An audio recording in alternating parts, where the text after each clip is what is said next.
Welcome, my name is Richard Grannon. I run a website called SpartanLifeCoach.com.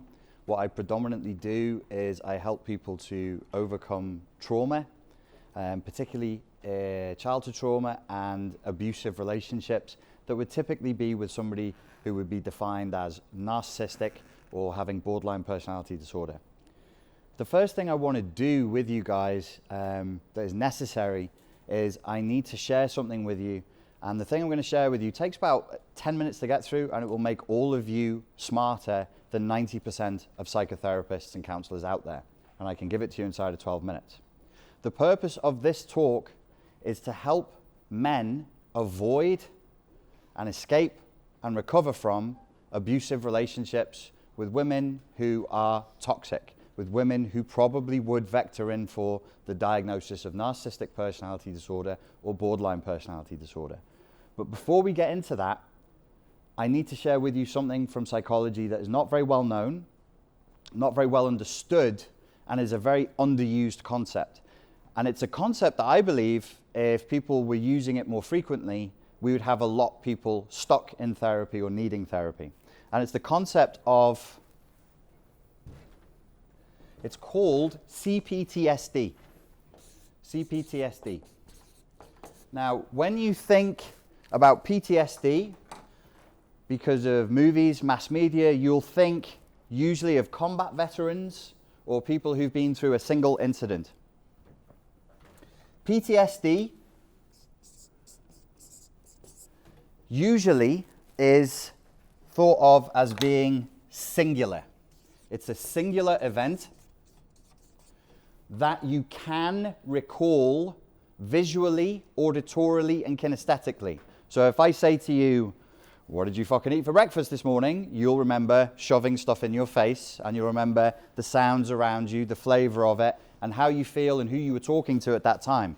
So you will have recall of the singular event. Similarly, if you got shot by a sniper, or you were beaten up in a nightclub, or you were the target of a con, you'll remember the singular event that made you feel a certain way. You'll all be familiar with the concept of flashbacks, typically spoken of either as something that somebody who has PTSD would experience, or somebody who's taken psychedelics experiences. Have any of you had psychedelic flashbacks? Right. It's intense, right?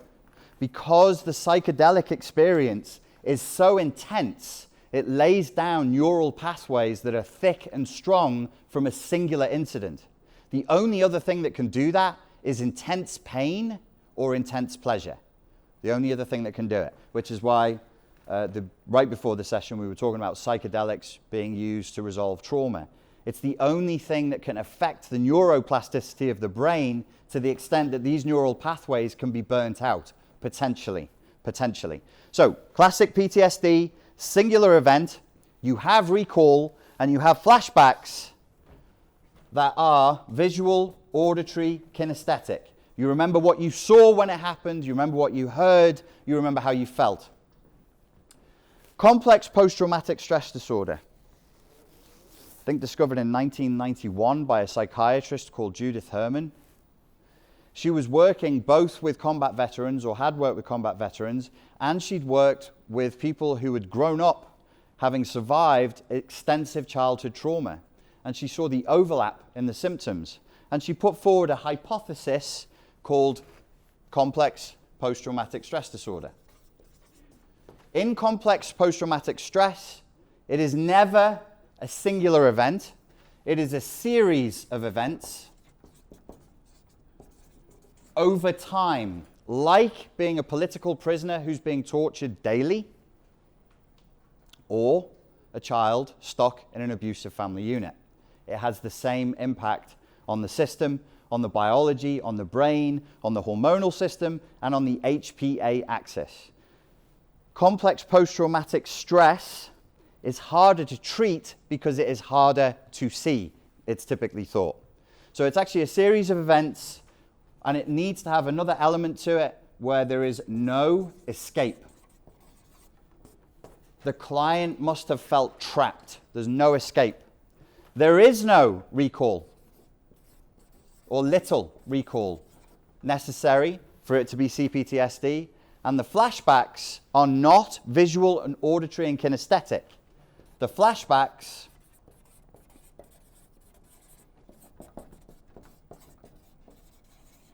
are purely emotional. So you're experiencing memories through the emotions. Whoa, weird idea, but it happens. So visual, auditory, kinesthetic flashback, I hear a loud noise and I remember how it felt when my father hit me around the head. X equals Y. CPTSD, nothing happens, or something vague happens, or I'm standing up here and I'm talking to a crowd of people, and for a moment I go into an emotional state of, triggered by the fact that I'm outnumbered, I'm under the lights, I'm being judged, I'm being watched. Instant response of toxic shame, guilt. We were laughing and joking yesterday about Anthony introducing me and then skipping over his words every time he mentioned his abusive relationship. It is a joke, but he actually was going into an emotional flashback. I can see it. I've been doing this with clients for years, and I can see it on people's faces when they're flashbacking.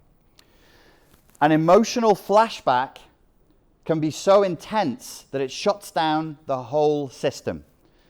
Here's another way of thinking about it, because when I was first learning about this was one of the times, my first times going to America, my first time at a shooting range. And we were playing with, because in America they just say, what do you want? Here's a basket. And then you put your guns in the basket, you put your ammo in the basket, and they go, there's the range.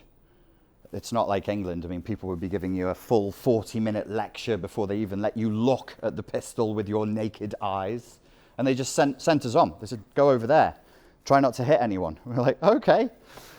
Me and my brother-in-law. And he's originally from Texas. He'd never fired a gun before. So we're loading the guns up, shaking hands like that, going, I think it goes in here. And we had a 357, which is a very, very powerful pistol with a lot of kick. I ended up with a bruised palm the next day from it. And we had a combat shotgun. This PTSD being singular would be like what happens when you fire the 357 at the target. It's quite easy to hit the target with 357 because if you cock the hammer back, there's less pull on the trigger. It's only a tiny little pull, so you become more accurate. So we were hitting the head. Dink, dink, dink. 3 or 4 little holes. My brother-in-law's a bit of a nutcase. He picked up the combat shotgun and he fired 6 shells inside of about 5 seconds, his first time firing the thing. There were so many scattered pieces of trauma in the target that it split in half and fell. Scattered pieces of tiny bits of trauma that a psychiatrist or a psychologist or a counselor would otherwise be compelled to pick out one by one. Very, very difficult. Emotional flashbacks are memories. They're not emotions in the authentic sense. So I pay you a compliment, I give you a gift, and you feel happy. That's an authentic emotion. I pay you a compliment and I give you a gift and you feel shamed and you become enraged. That's an emotional flashback. And that's what happens with people with borderline personality disorder. Many of you will have experienced this. I gave my ex-girlfriend a gift that she told me she wanted, and she became enraged. Why? It's a confusing experience. It's the emotional flashbacks that count. In terms of psychology and understanding the human mind, we have to talk in terms of complex post-traumatic stress and emotional flashbacks. You all get the difference between the two? Yeah? Okay. So, the only way to move forward in terms of mental health and whatever it is you want to do, and this goes through every topic we've discussed, you've got to understand what it is to be emotionally regulated as opposed to being riddled with emotional flashbacks. Complex PTSD and PTSD are always comorbid. They always cross.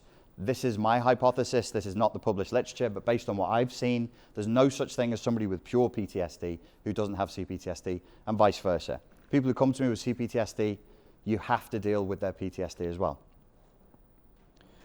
Whatever the issue is, you've got to look in terms of trauma, because guess what? All human beings are traumatized, because life on Earth is traumatic. From birth to death, it's a series of traumas. You would do well to study this topic in your own time. Today, I'm going to teach you how to avoid getting into a relationship that is with somebody who has a cluster B disorder altogether, how to recognize it and how to evade it. If you do get into one, how to escape it, and if you have escaped, how to recover. How can you detect abusive personality disorders in people? Well, one of the things that you need to do is you need to get past your own emotional flashbacks. What do I mean by this? Whether it's pickup or whatever it is that we're talking about, when you are out there and you're making yourself exposed, you're being vulnerable, you're letting somebody know that you like them, most of you are going into emotional flashbacks.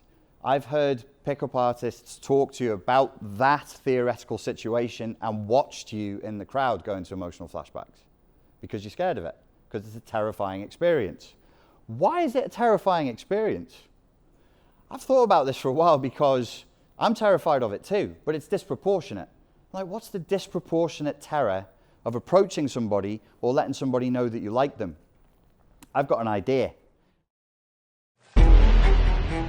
Now available exclusively at 21 University. The all-new CPTSD Masterclass by Richard Grannon.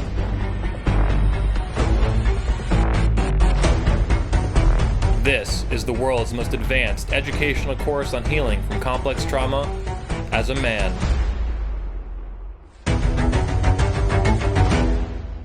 Learn more at the link below or visit 21university.com.